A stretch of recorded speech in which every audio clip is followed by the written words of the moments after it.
Cinema பாட்டும் memory ஆகுது. இது சப்ஜெக்ட் மட்டும் ஏன் மெமரி ஆக மாட்டேங்குது? நான் இன்னைக்கு பெரிய ப்ரொஃபசர் தான்.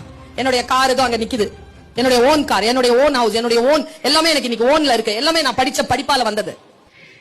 ஆனா ஒரு சினிமா பாட்டு மனப்பாடம் பண்ணி ஒன்னும் சம்பாதிச்சது இல்ல. நான் எந்த பாட்டை மனப்பாடம் பண்றேனோ அந்த படம் எடுத்தவன் தான் அதை சம்பாதிப்பான். அவன் சம்பாதிக்கணுமா நான் சம்பாதிக்கணுமா நான் தான் முடிவு பண்றேன். என்னுடைய மாச சம்பளம் யூஜிசி ஸ்கேல் 1,65,000 மட்டும் கையில வரும் மாசத்துக்கு. 2 ஹவர் தான் கிளாஸ்.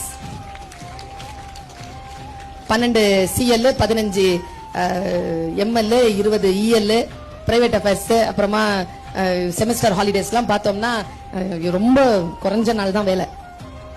எது சினிமா பாட்டு மனப்பாடம் பண்ணி கிடைச்ச வேலை இல்ல, பாட மனப்பாடம் பண்ணி கிடைச்ச வேலை. இப்ப நான் அனுபவிக்கிறேன். நீ இப்ப சில விஷயங்களுக்கு நோ சொல்லு, புரியுதா? நான் என் வாழ்க்கையில் இப்படித்தான் இருக்க வேண்டும் என்று நான் முடிவு செய்கின்ற பொழுது என் மனதை நான் நிறுத்துகிறேன். ஆர்வம் எங்கே போகிறதோ அந்த ஆர்வத்தை கட்டுப்படுத்து குழந்தைய. நான் ரிலாக்ஸ் ஆகி ஒரு சில விஷயங்கள்ல என்ன அப்படியே தண்ணி மாதிரி இதை இந்த பாட்டில் இப்படி கீழே கொட்டிட்டேன்னு வச்சுக்கோங்க, ஃபுல் பாட்டில் அது பாட்டுக்கு ஓடிரும். அப்படி நிறுத்தணும் பாட்டில, மனசு அப்படி நிறுத்தணும். படிக்கும்போது அப்படி நிறுத்தணும்.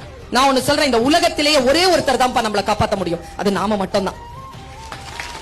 நான் சொல்றதெல்லாம் கூட கரைஞ்சு போயிடும். உன்னை நீ தான் காப்பாத்திக்கணும்.